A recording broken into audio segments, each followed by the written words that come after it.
Babala, ang mga imahe na tanong na aming papakita ay walang nais patamaan at walang nais insultuhin. Gusto lang namin ipakita ang katotohanan.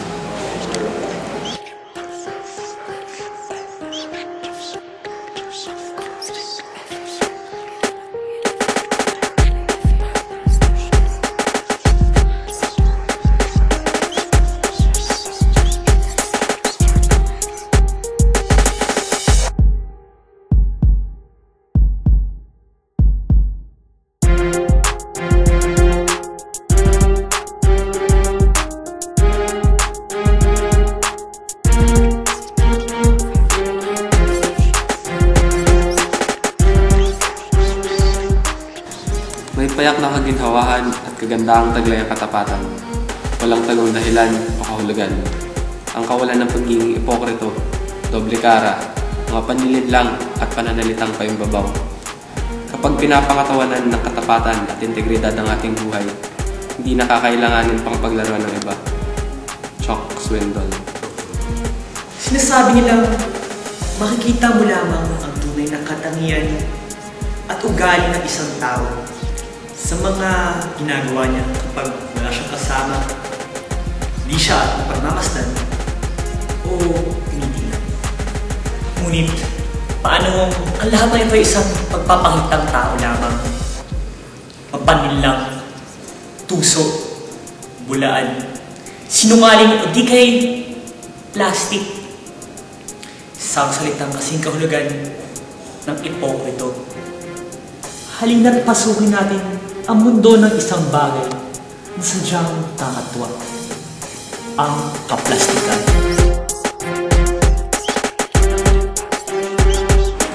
Upang magkaroon ng kaliwanagan at paksa, kakapanayamin natin ang isang guidance counselor.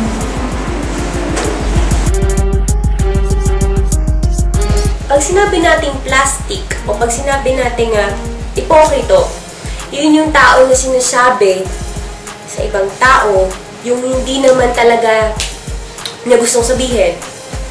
O kaya naman sinasabi niya, tinuturing niya yung isang tao bilang kaibigan kahit hindi niya naman kaibigan. Pagdating naman sa camera, nag-iiba yung ugali yung tao o yung ugali ng isang yung personalidad niya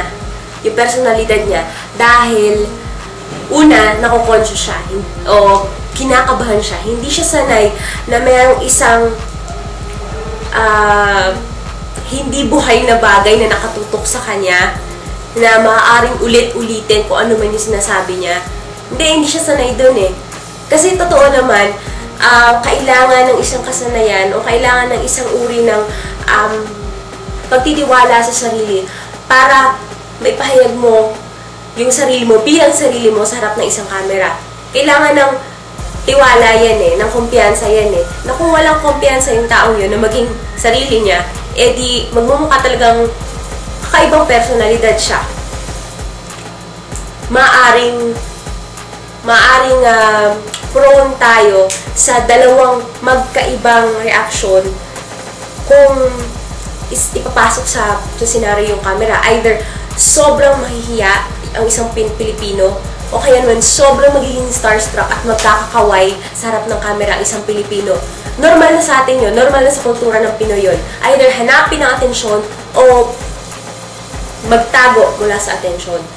So, bihira lang yung balanse na dumarating sa isang tao na umaharap sa camera kung talagang normal siya, ayos na ugali, ayos na personalidad, tumpak lang, natural lang. Dito masusubukan ang katapatan ng mga mag-aaral ng mataas na paaralan ng Ateneo. Isang eksperimento ang aming ginawa upang masukat ang kanilang katapatan. Maituturing nga ba nating basura ang mga lumalabas sa kanilang bibig kapag sila'y nasa likod ng aming camera?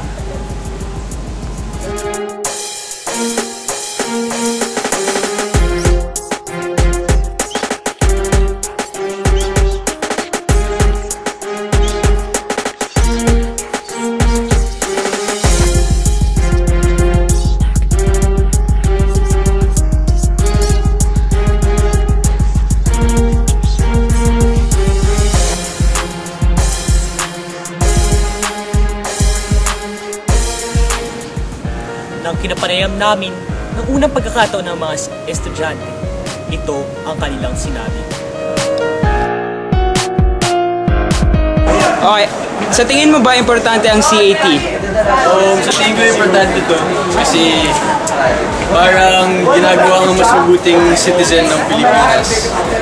Kaya nga may training parang pang-instill ng disiplina sa tao. Ano ang mga kahalagaan ng CAT? Yun nga, parang to instill discipline in us and to help us learn to be better citizens. Ano sa tingin mo ang importansya ng CAT sa buhay ng isang fourth-year student? Importante ba to? Importante ba yun? Pampatagalan to eh. Sayang nga yung Friday, wala nang oras para lumabas. Ano para sa iyo ang kahalagaan ng CAT? Wala nga eh.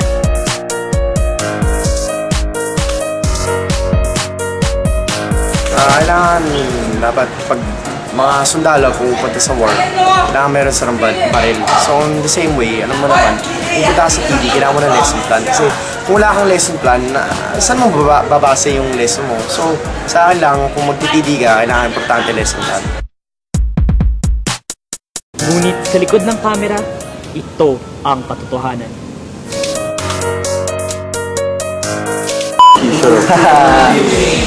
Di ba, dapat bawal sa ito ngayon. Oo, nga tanda ko sa ito.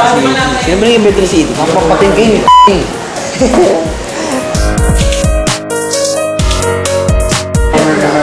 What do you think, man? You like CAT or what? No, di ba? Di ba? Ano ang kagusto ng CAT dahil? May tutulungan ka?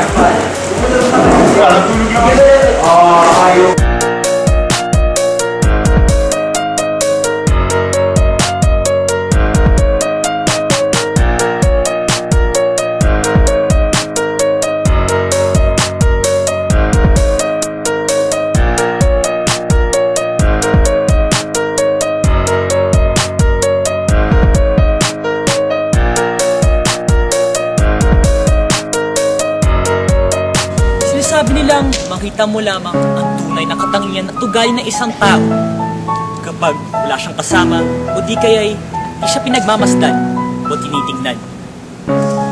Marahil totoo ang kasabihang ito batay sa aming doktor. Kadalasay ang katapatan ng isang tao sinusubukan ng iba't ibang pangyayari. Hindi mo nga alam kung totoo ang mga sinasabi namin sa aming doktor.